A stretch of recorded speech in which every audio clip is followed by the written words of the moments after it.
Welcome to Flame, the kitchen which ignites love and peace. And today we offer this to you. Please receive it with love from us in the Flame kitchen. And we welcome today Sister Pratibha. Thank you so much, Chana. And she is our Assistant Regional Coordinator in Africa. We're very privileged and honored to have her on this program today. And yes, you've been all over the world, and your dishes have a particular flavor to them, a sort of international flavor. Yes. You have an ability to combine so many different types of spices and herbs and ingredients in so many ways. And of course, your mum too is an amazing cook. So we're going to have something unique today from Sister Pratibha. And firstly, I'd like to invite Patience to come and have a little chat with you. Sure. Thank you. You know, my mom used to say when you cook food, it's not only ingredients and the method. But sometimes when you don't get something, you can actually just, work it out. And that's what I'm going to show you today. Yeah. Hi, Patience. Hi. So the first question that everyone asks, I'm sure most of you have asked this question to someone before or have been asked, what was your reason for becoming a vegetarian? Actually, I never became vegetarian. I was born vegetarian. I come from a very strict vegetarian family. But yeah, I'm with the organization Brahma Kumaris, where we do follow diet. And so we are vegetarian. So we believe that, food's effect on your mind is very subtle. What you eat, where you eat, how you eat does affect your system. And so we have four things on this planet Earth.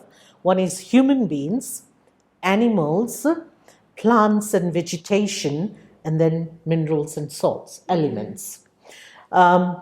If you divide, we can divide it in two. We do not eat human beings, and those who do, we get shocked hearing about cannibals. But here, we do not even eat meat or non-veg, because we believe that entity has got a thinking pattern. They have a mind, and they know this is cold, this is hot, I'm going to be slaughtered, all these things. And so there's a state of mind, even in animals, where they sense it's danger. They're going to a slaughterhouse and they are in fear. Whereas plants and vegetables like a cabbage or a potato, if you chop and you boil, they'll transform. But they will not have an intellect, a mind and an intellect. They will think this is hot water, I'm boiling or I'm burning. Even plants, if you don't nurture them, they would wilt, but they do not have the judgment power. And so what you eat does not affect on your mental stage. And so non-vegetarian diet actually, is made out of fear and anger. I've known a lot of people who are non-veg, but if you go and tell them, just go and slaughter, they don't want to do that. They want a tailored meat, which they would like to cook. They don't know what this animal has gone through. Because, for chopping the spinach or cabbage, we don't mind, we'll chop it up. Yeah. You see? True. So that's why I'm saying fear and very subtle anger. And we are eating that food. Can you imagine what happens to our mind? Anyway, I wouldn't say those who are vegetarian don't have fear and anger, but it does help in your thinking pattern. Oh, that was really interesting, and I'm sure it was eye-opening for most of you. And she also mentioned the system. So research has shown it that the body needs proteins, and most people have researched more about it, and some have said you cannot get proteins from vegetables. Ooh. So now the question is, have you ever had negative impacts on your body or your system after being, okay, you're already vegetarian, so Actually, if you see me practically, you don't see any lack in my body. True. So that means I'm not a weak person, health-wise. I've never had any problems or deficiency. I think now a lot of people do have, generally, because of the GM, vegetables where it's been altered and all these things. But I personally never had any problems being a vegetarian. And I'd like to add, patients, that Yes. protein actually, I don't know in the meat where you get your protein from, but, animals graze, and then we eat them, if you eat them. So why not just go straight to where animals are grazing and let's have a vegetarian diet, vegetables. And pulse, that is, legumes, they are actually very rich in protein, like the tofu and the soyas and, all the other legumes. Of course, in French, it means all the vegetables, but we are talking about the pulse, and it's very rich in protein. Yeah, thank you so much for that enlightening talk and for answering questions in such a way that most people out there will consider what they're eating and rethink about it. So thank you so much. Pleasure. Can Thank continue. you. Thank you. So, today we're making patras, Patra. It's a very Gujarati dish, and even some part of Gujarat says pateria. But anyway, we will use the word patra, but also you could say spinach, steamed savory cakes also, for your knowledge. Now, the original patras, you must have seen this as a garden ornament. This leaves, I'll call pateria or patras. But you must remember you have a purple stem and you have a green one. If you use the green one, it will start itching you everywhere, in the throat, in your hands, everything.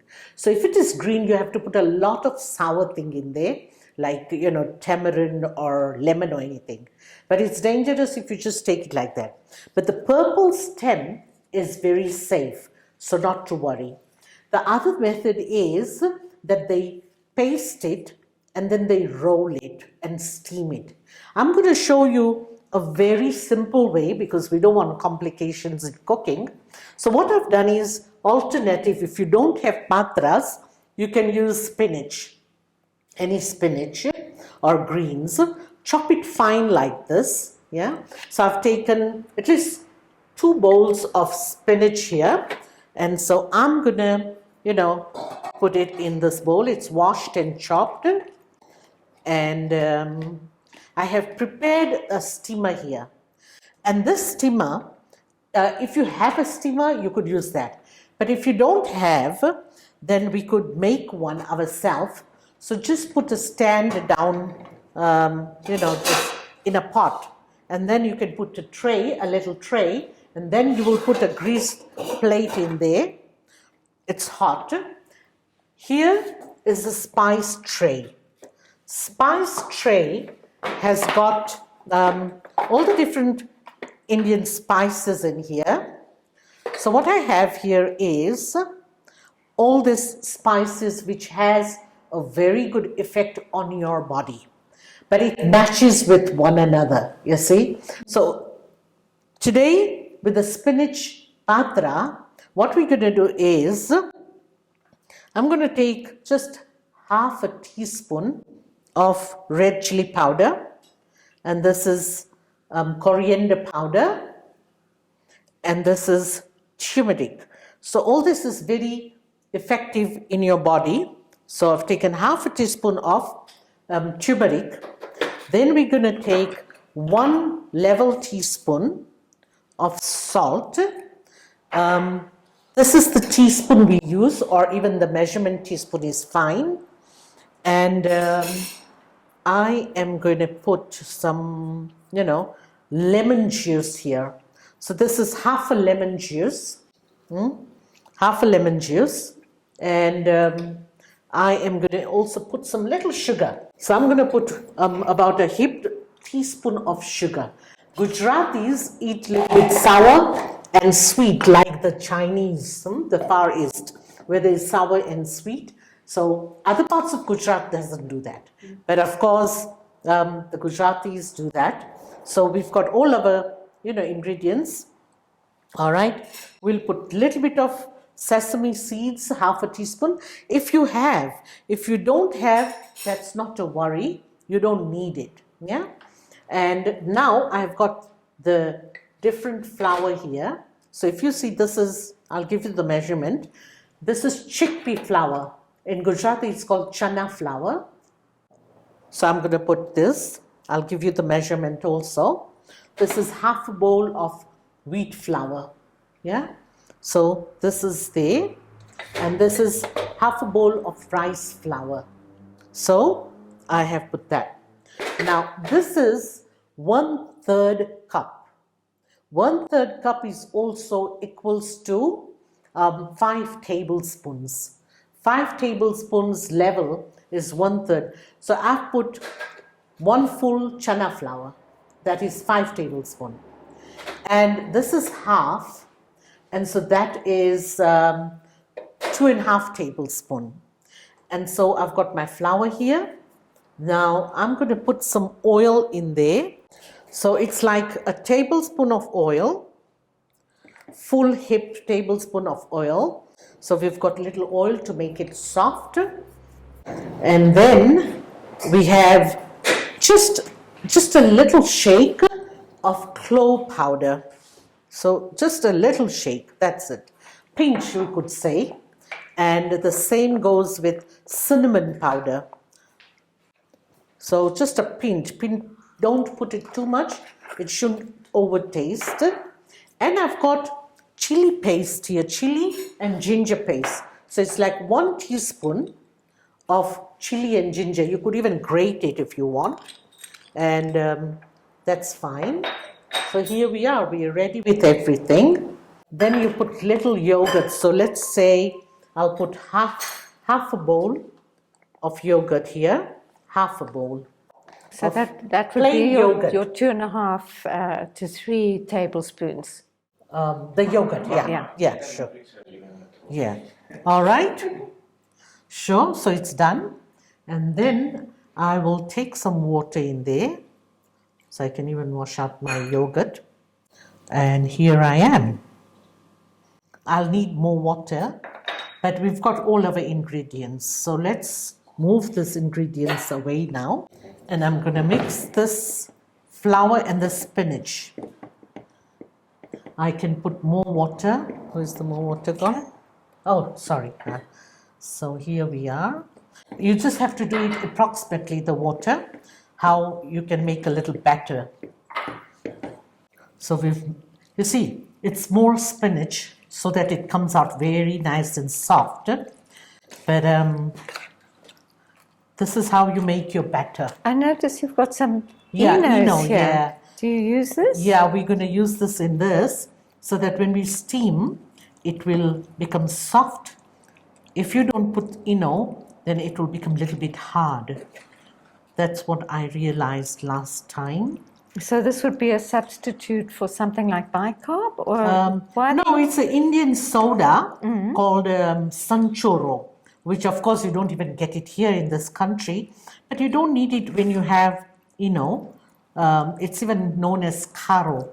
But that soda, you don't get it here. Some Indian shops might be keeping, but it's not very important. But did you see this batter here? Huh? So it's like not too runny, but at least the flour is mixed. Now what we're going to do, so I've got my steamer ready here. Then you take a little plate like this, any plate would do. I put some oil in there, just brush it up nicely so that you can cut it in good shape. So I've brushed it. So I've got this plate. I put it in the steamer here, and then I take a level spoon of eno, and then I mix it very nicely. The batter becomes very fluffy, but don't wait long because it shouldn't go flat. So here I am. It's ready now. So it really did expand quite a lot there. Yeah. So I'm going to put it in my oil greased plate.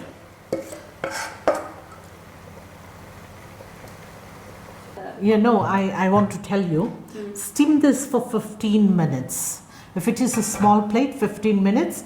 But if it is a big plate, more batter, then it has to be about half an hour. Our plate is ready now. Here, it's 15 minutes, sorry, the knife. And so, it's very spongy and nice. And so I'm going to cut this into little squares. You see? But always remember to let it cool. When it's cool, then you cut, it will be nice. The shape comes out very nice. But if it is hot and you cut, it will get smudged. So here we are. And then I go this way. And you see, because of the oil, it didn't stick. So this is your little pieces of patras. You can put even more spinach if you want. But this is ready now. Yeah? Okay, now how would you eat this? All right, I'll explain you. Shana, you can try one. You can eat steamed with little olive oil on it. You know, like how some of us eat the bread with olive oil. So you could eat just steamed, hot with olive oil. But if you want to temper it, you need to keep it cold. You know, this is cold. Then you take a little frying pan. Just put a tablespoon of regular oil. We have mustard seeds. Mustard seeds, of course, in India are black, but other parts in the world, sometimes they're white also. So this is mustard seeds. So you could put that, just a quarter teaspoon of that, and let it pop. And you could just put it in there and let it make it crispy, you know. And when it's crispy, you could just eat it like that. Now, there's a term that's often used when you are popping a mustard seed or cooking spices, which is vagar. Yeah, vagar. Now, how would you translate vagar? It's a shallow fry, I would say. So the Indians vagar, or even they say chonk lagana. Chonk lagana is Hindi, but Gujarati is vagar. And so you just take a little oil and just put your spices in there. Sometimes it's cumin seeds, sometimes it's fenugreek seeds. It depends. You could even put some fenugreek seeds in here. But then if it pops, it becomes very nice and crispy. And it helps in, digesting the food also. Because these spices have all the, nature of digestion. Fenugreek is very hot, so it helps you to, remove your gas and, yeah, all that. Yeah. And the vagar sometimes can be a little bit tricky. You have to get it at the right time, don't you? Because if you burn the spice, it goes a little bit bitter. Yeah. So you have to be very careful. Heat up your oil. If you can't cope, switch it off. And then put your spices in there, like, mustard seeds, sesame seeds. Not everything at a time. Everything has its own nature with the food order. And then when it's popping, then you put your things. Some Gujaratis also put some asafoetida. Asafoetida, I don't know whether you get it in this country, but you have two different containers like this. A small one, it's even called hing. So if you go to an Indian grocery shop, they would you ask for hing, H-I-N-G, and it helps in digestion again. So it's just a tiny little pinch in your hot oil. Yes, it's a very strong flavor and also very strong smell. So really, just a fraction. Yeah, it mustn't overpower. No. And where does it come from? Hing. Hing is some juice, from the trees, special tree. And tree barks have got the lick of the that sap. juice. Yeah, the sap, exactly. And this sap then dries up. So you can buy in a form of lumps, like the gum lumps, So similarly, hing has its own lumps, and you grind it or crush it. But nowadays, of course, you get it all mixed up. So they make some cheaper things added in that and, sell that. But yes, so if it is pure, it's so strong that you shouldn't even put a pinch, I would say. All right, so now we have time to temper our patras. So I'm going to take just a 1/4 teaspoon of mustard seeds. You have a little oil in there? Yes, I've got hot oil in there, here. Then I'm going to let the mustard seeds pop. When you pop your sesame seeds, it's very tricky because they start jumping out of the pan. So on one side you have to put your thing in there and put your sesame seeds so that it doesn't pop out of the pan. I don't know whether you can hear the popping of the mustard seeds, but it's popping already, and I'm going to let it pop more. But if it is extremely hot oil, then you can't balance everything. So you've got this on a sort of medium heat, have you? Yes. It's So quite here- high, sort of medium-high heat. No, Yeah. but I just wanted to show you. But now I am adding a pinch of asafoetida in there. Yeah.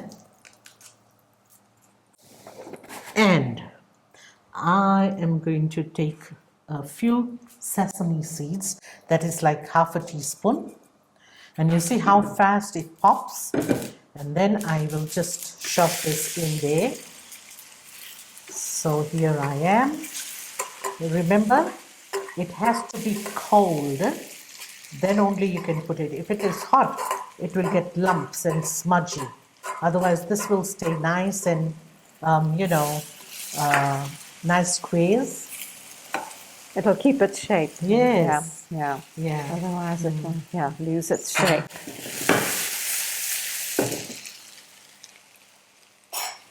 So you see now it's getting goldenish, with the tempering.